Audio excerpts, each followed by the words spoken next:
For weeks now, there have been reports of UFO sightings. Flashback to the 1970s, unidentified flying objects. One newspaper put a sketch of a supposed extraterrestrial visitor on the front page. Gulfport police have received so many calls that they've posted a nighttime watch. It's what people across the country were talking about then.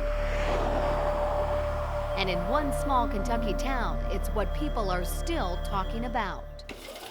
Documented in the local newspapers. We want to see what people saw in 1976.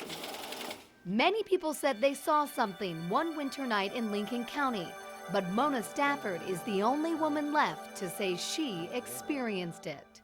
Oh, it's the most scariest, terrifying thing I've ever seen in my life. January 6, 1976 in Stanford, Mona Stafford was turning 36.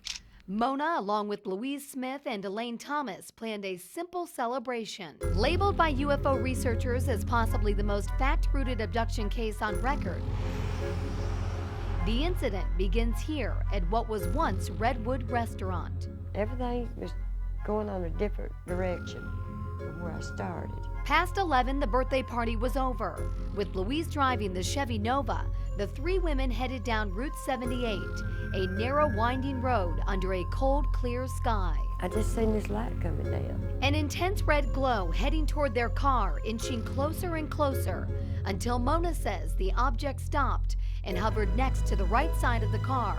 She says it was a bluish-white dome. I said, "Lou, step on the gas, let's get out of here." And I looked down, I said, "Man, you're going 85 miles an hour."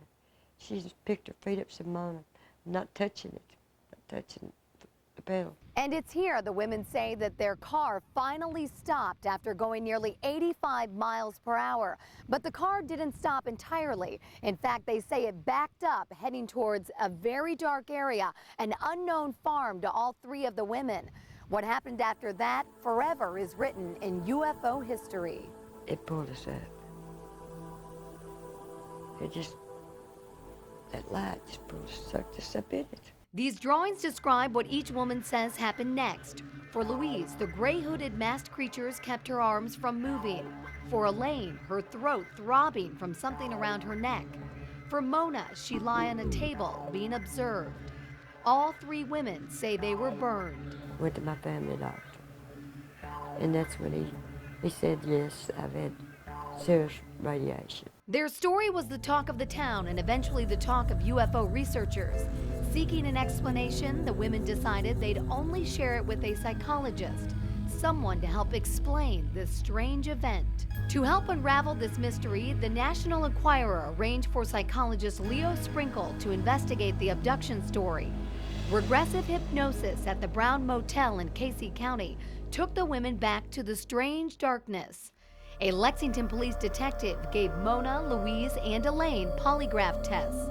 After the session, everyone involved found the women to be truthful. It's in my eyes when I close my eyes. While the hypnosis helped the women, it did not explain why they could not fit the unexplained experience in their natural lives. Over the years, Mona Stafford wanted to talk about what happened, but Elaine and Louise didn't like to. And when they passed away, Mona was left to ponder alone. Did you see that?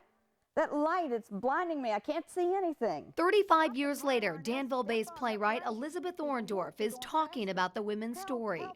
High Strangeness is a lighthearted tale fit for an audience. We're lucky that she shared it with us instead of keeping it to herself. Mona Stafford, Louise Smith, Elaine Thomas, three ordinary women with an extraordinary experience. An experience decades later, seemingly without an answer. I know what it is, but I just want to know.